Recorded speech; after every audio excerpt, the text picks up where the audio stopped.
Hello YouTubers, sorry for not putting any videos out lately, but I'll tell you why. I got a phone call in the middle of the night about me mum being rushed into hospital, and they said I better get down there because it's not looking too good.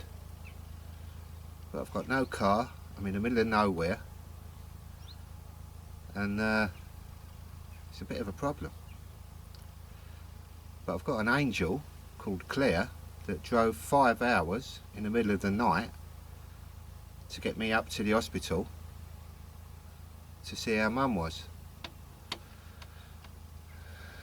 Luckily enough, Mum pulled through and stabled, so I came back to the boat, got it all set up, got it all tied up properly and arranged with CRT to stay there for a couple of weeks. And I came back to Essex to look after me mum. So you're sort of up to date now. But what it does show you, it shows you how vulnerable you are living on a narrowboat. That's if you've given up your car and everything else. So thanks for coming along, and I hope you enjoy this video. Finally, I'm back to the boat, and Mum's recovered enough to come and stay with me for a few weeks. I reckon she's getting sick of the sight of me by now, but it does give me a chance to keep an eye on Mum for a little while longer. I know she's better than she was, but she's still not 100%.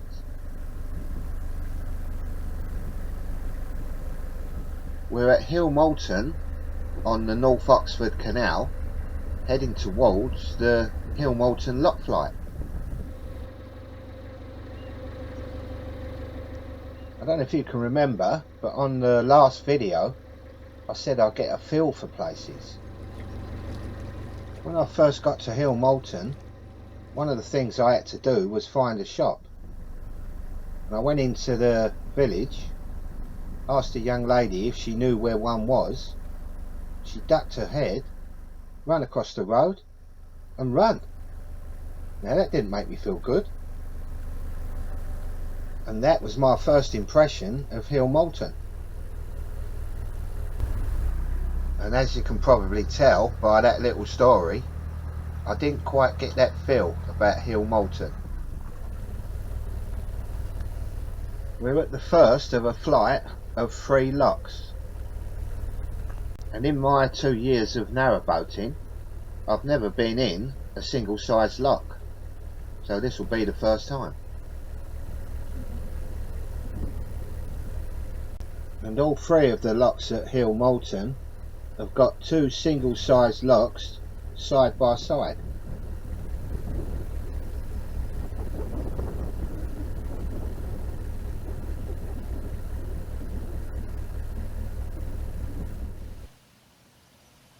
When this lock flight was first built, they just had 3 single locks,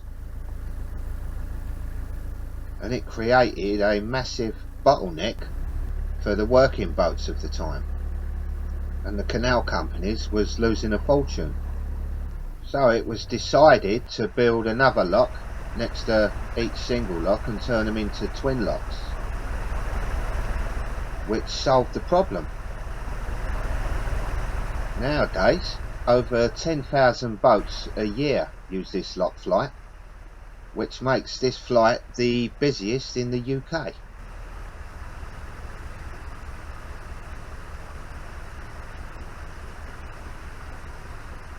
One thing I've noticed about these single locks is the gates feel so light compared to what I've been used to.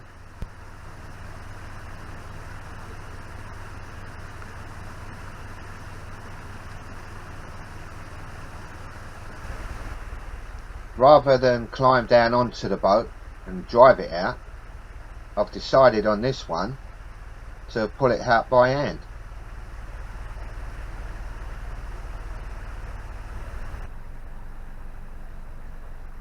Then I'll just tie it up on the nearest bollard and go back and close the gates.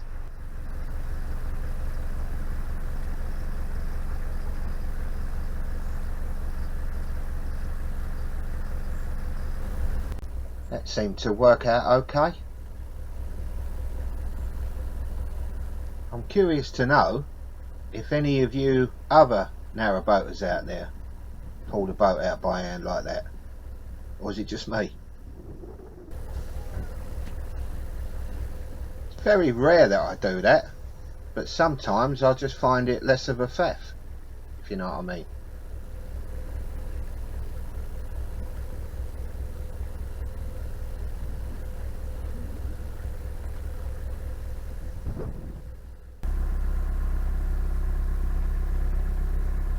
Now off to the next one.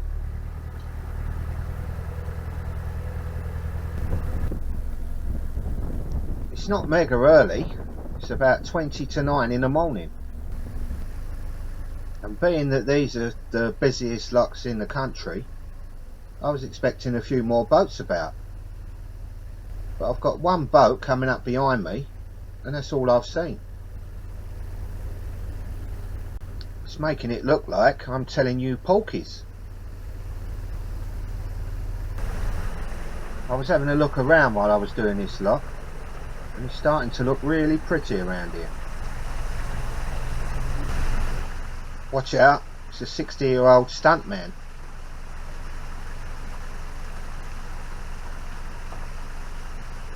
That's not quite as athletic as he used to be.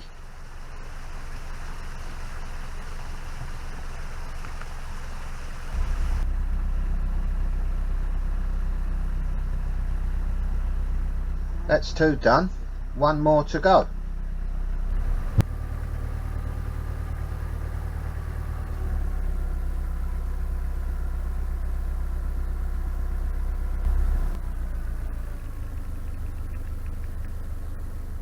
I must admit, I'm actually enjoying doing these single size locks. It's a lot less to think about.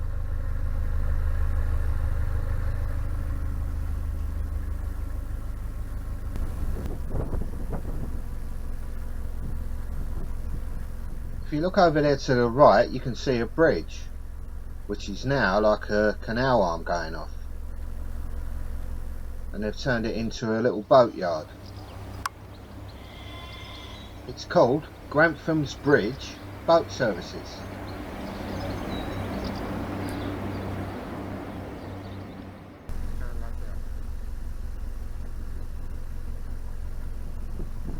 Morning.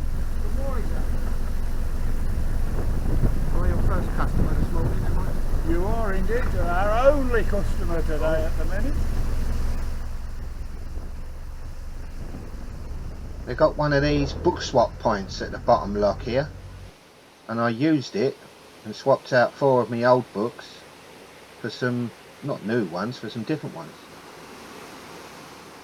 I think they're a great idea.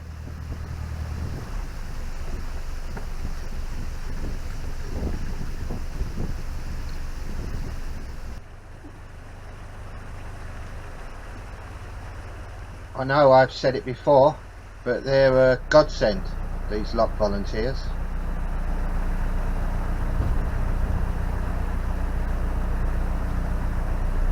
Thank you very much.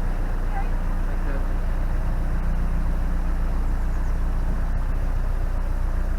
See you later. Yep. Looking at the map, there should be a water point just past the bottom lock here. I think it's just past that boat. Yep, there it is. I'm not desperate for water, but it's always best to fill up if you get half a chance, especially when you've got a few people on the boat.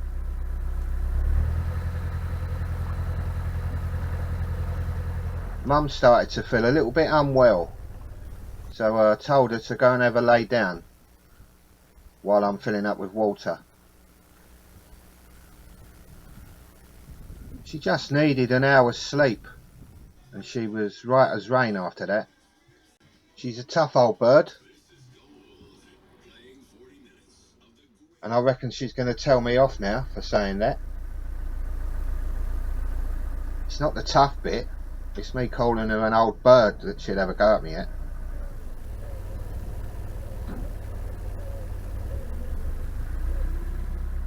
There's not a lot of room going round these moored boats, and I've got another boat coming at me as well.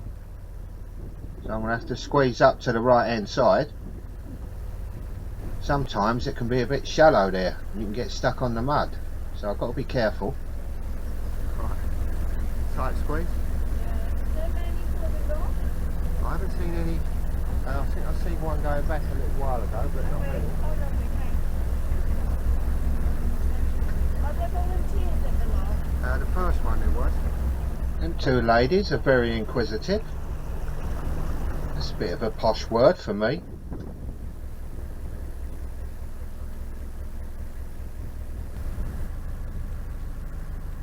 Starting to get a bit busier now.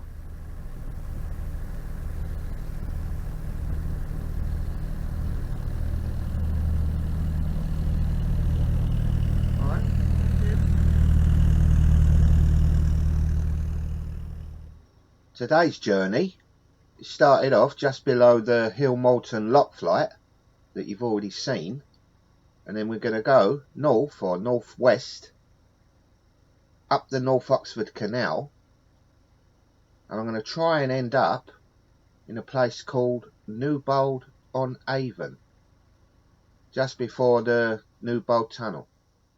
We'll see how we get on. There's been an helicopter following me for the last 5 minutes. I don't know what I've done wrong.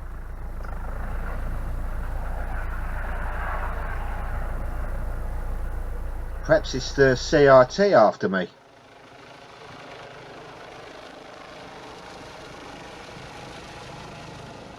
On a serious note, it's got electricity written on the side of it, so I don't know what that's all about.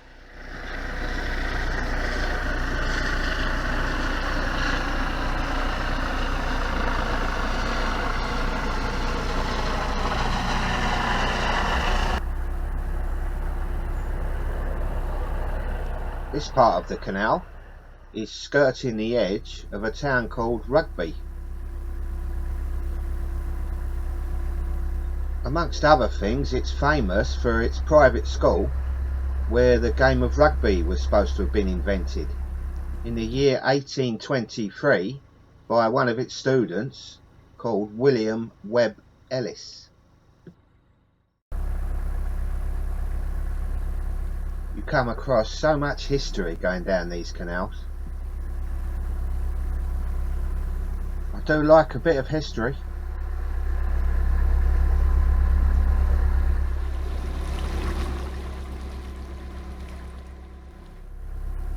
This is a beautiful bit of countryside.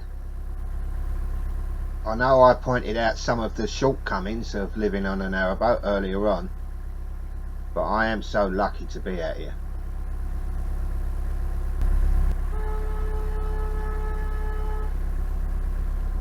It's a lovely way to live your life, and I'm just upset that it took me nearly 60 years to find it.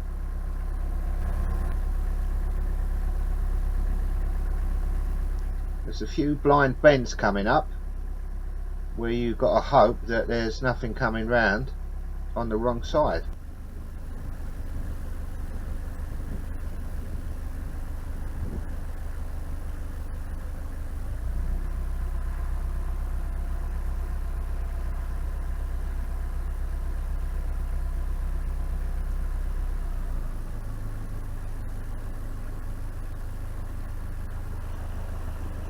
The canal narrows here where there used to be an old bridge, so I've just got to slow down, keep out of the way.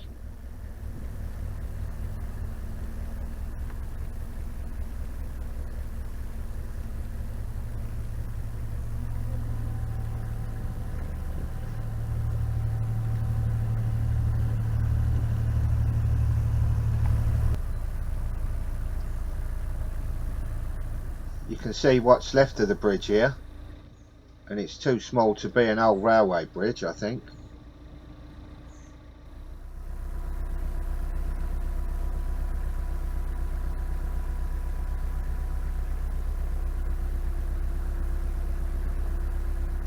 I walked all the way up here about 3 weeks ago to Rugby station to get a train to Mum's, and I thought it was only going to take me about half hour. It took me an hour and a half.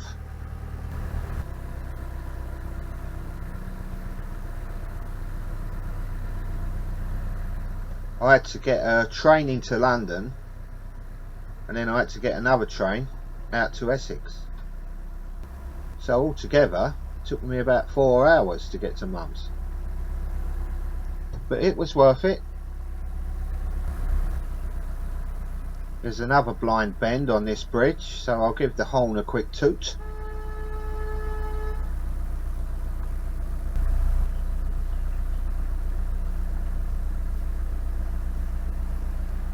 If I hear someone else toot their horn, I toot mine as well, just to let them know that I'm there, and hopefully they do the same the other way round.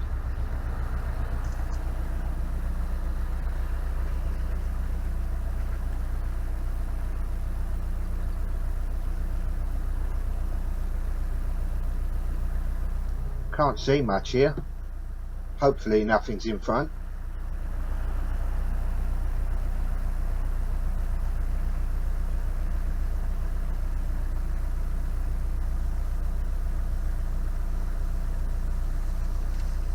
Over there on the right is where the hire boat company Clifton Cruises is based, and I can't see a lot of hire boats there, so I would imagine that most of them have been hired out, as we are in the 6 weeks school holidays.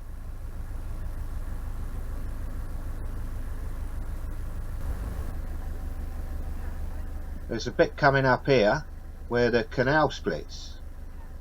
I would imagine to the right is where the old Oxford, or the route of the old Oxford Canal, used to go before they straightened it.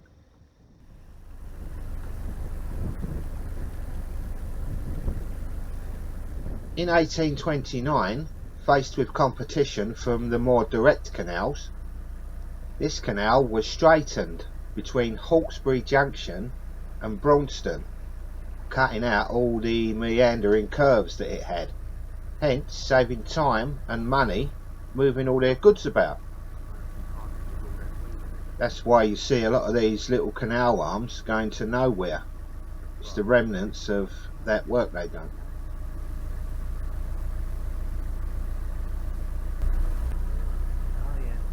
What I've noticed, I don't know if it's true or not, that it seems where they straightened the canal, they also made it very narrow.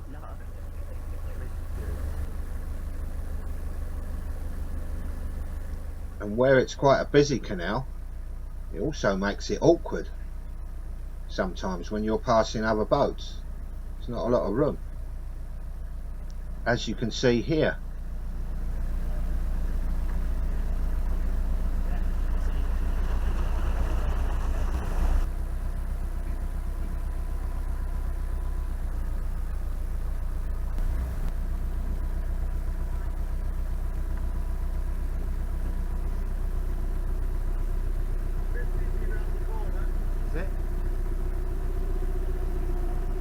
Hopefully this is giving you an idea of what my life is like living out here on the canals.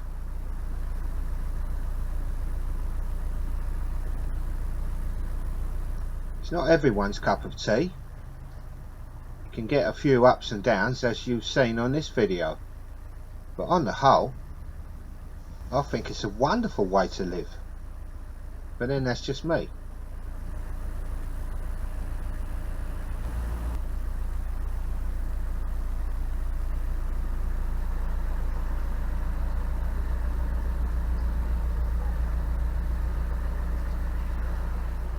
My short-term plans still haven't changed. I'm still aiming to get to the Ashby, but because of circumstances and me being a bit lazy, I'm a couple of months behind. I have heard that the Ashby Canal is beautiful, and I'm really looking forward to that. So I want to get there while we've still got some decent weather, but we'll see.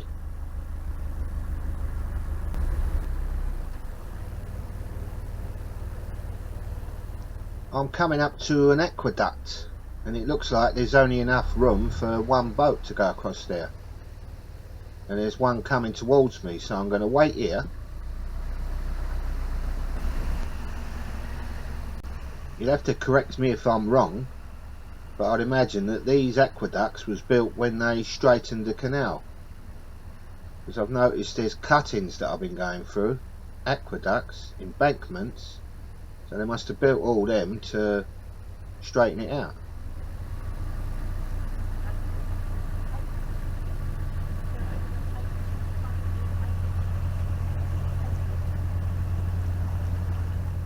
It must have been a massive undertaking to build all these things with the tools that they had in them days.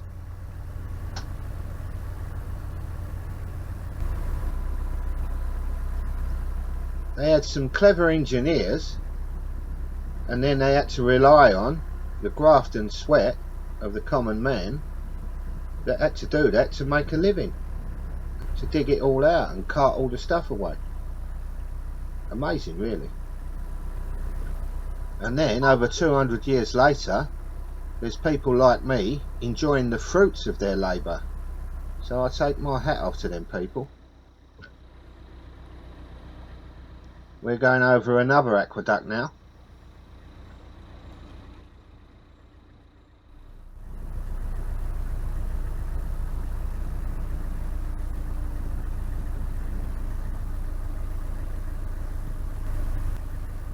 Boaters and fishermen have a funny relationship.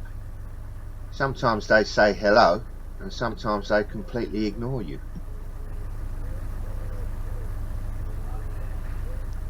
Coming up on the left, where you can see that bridge, I think that's the Willow Wren hire boat company down there on that little arm. I think they also do training as well for handling the boat. I know they've got a YouTube channel about boat handling, which is very handy to watch really if you're a beginner at the game. You get a few little tips and ideas.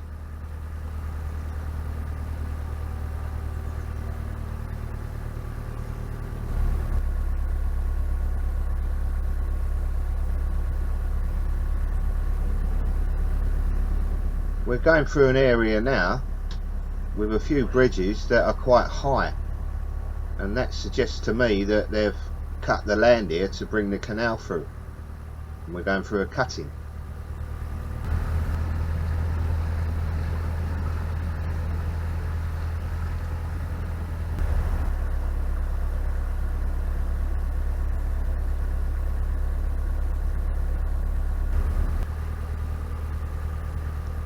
There's another narrowboat right up my exhaust pipe, so when I get a chance I'm going to pull over and let them pass.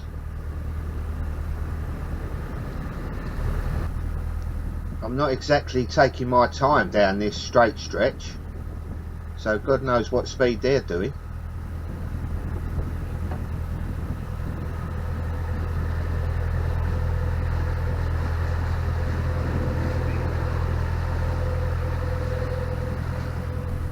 Just told him to pass me on the wider bit that's coming up, but there's another boat coming.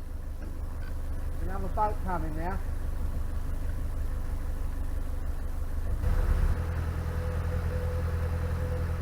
So I'll go round the other boat and then let him pass.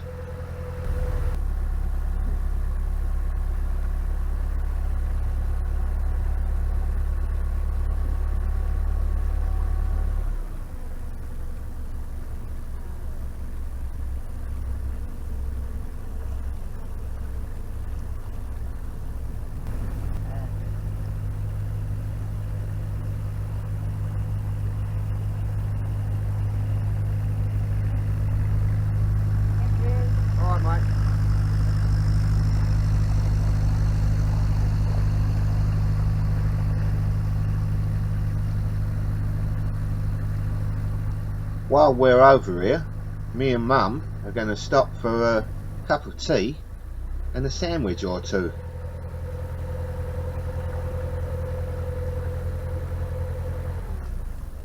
I just tied Aitch up temporarily on the centre line, And we've had our cup of tea and a few sandwiches, and looking at the size of my belly, I think I've had one too many.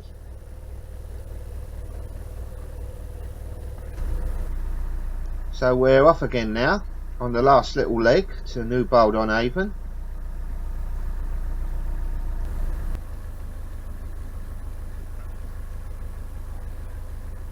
Apart from the bit where Mum had a funny little turn, I think she's enjoyed this little cruise. Well, at least I hope she has. So far, anyway.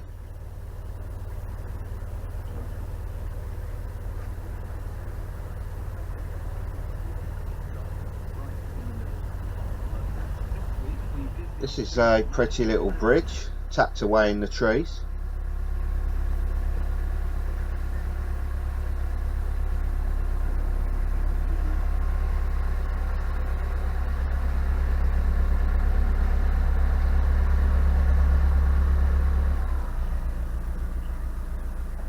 And it looks like there's some places to moor here as well.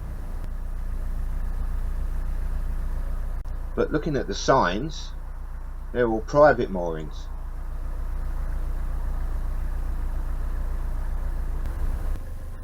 I'm hoping there's some public moorings just past this lot, but we'll see.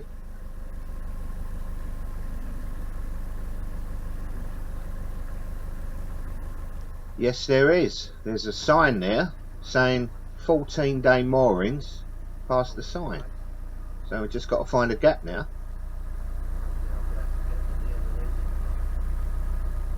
And I can see a space as well. So we're in luck.